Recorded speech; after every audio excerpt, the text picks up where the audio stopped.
We all have deeply personal stories to tell. Stories of our family that change the course of the rest of our destiny and the rest of our lives. Tonight, I'm going to share mine. But first, let me ask you, where do you think consciousness lives? It's a completely rhetorical question, but some people say it lives in the head. Some people say it lives in the heart. Some people say it lives in the body. Tonight, I promise you that I don't know.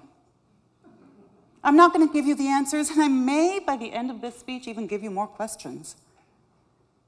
See, I started to do this question and look for this answer when I was 23 years old. My mother went into the hospital to have a brain tumor removed.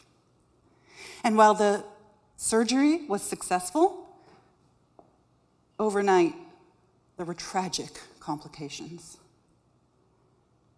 By morning, she had suffered a stroke. She was in a coma. The doctors declared her brain dead. They said she was unconscious.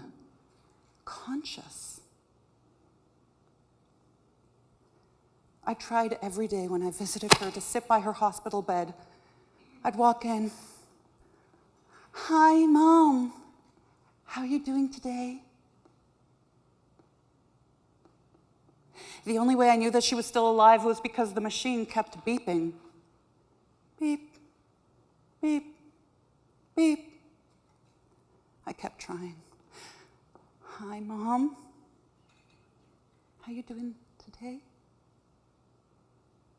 Beep, beep, beep. "Hi, Mom. How you doing today?" Beep, beep, beep. I was hopeless. One day, out of sheer frustration, I grabbed the book of Psalms that my mom had on her bedside table, the book that she read every single day, the book that I had never read. And I opened it up to a random page, and I started reading a psalm. And to my shock, my mom finished the psalm. It was like a bird had been let out of a cage. I tried another page. She finished the psalm. I couldn't believe it. I ran to the nurse's station. "My mom is conscious." She regained consciousness. The nurses brought the doctors into my mom's hospital room, checked her. Beep, beep, beep. I could see the pity in their eyes. I picked up the book of Psalms. I read. Beep, beep, beep. I could see one nurse looking at me as if to say, "The psych ward is on the 7th floor, dear." One doctor pulled me aside and he said, "Sometimes in our grief, we hear things that don't actually exist. We hope that we're hearing someone's consciousness, but we're not really." He assured me that I could not have heard my mother. But I didn't buy that. I knew what I heard. So I tried this little experiment. I went to my mom's house and I brought a box of books. See, my mom was a special needs teacher, so she carried this box of special books that she would take to the special kids. And I sat at my mother's hospital bed and I picked out one book, random, opened it up. I read, "The sun did not shine." And I heard, "It was too wet to play." So we sat in the house all that cold, cold, wet day.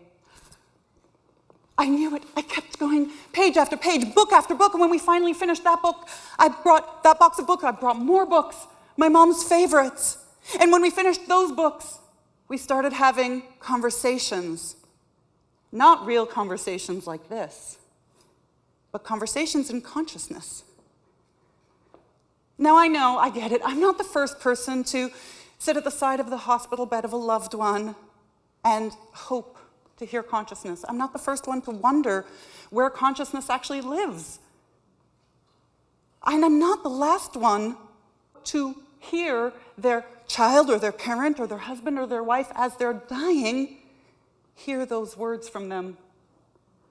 As William James said, the reality that we perceive is just hiding with the filmiest of screens true consciousness.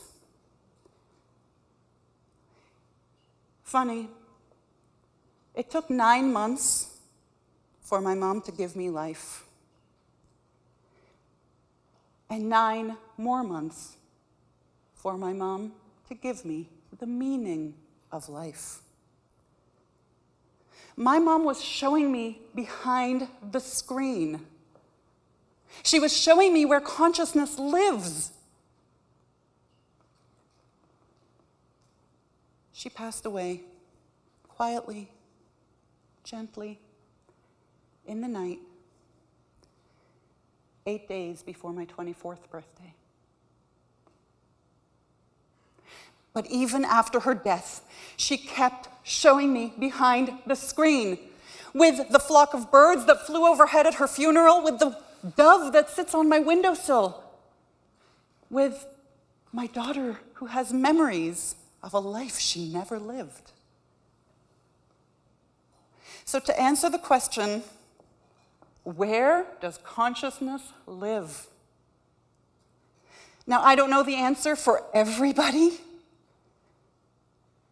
but I know, at least for me, I may not know where consciousness lives, but I do know where to look for it.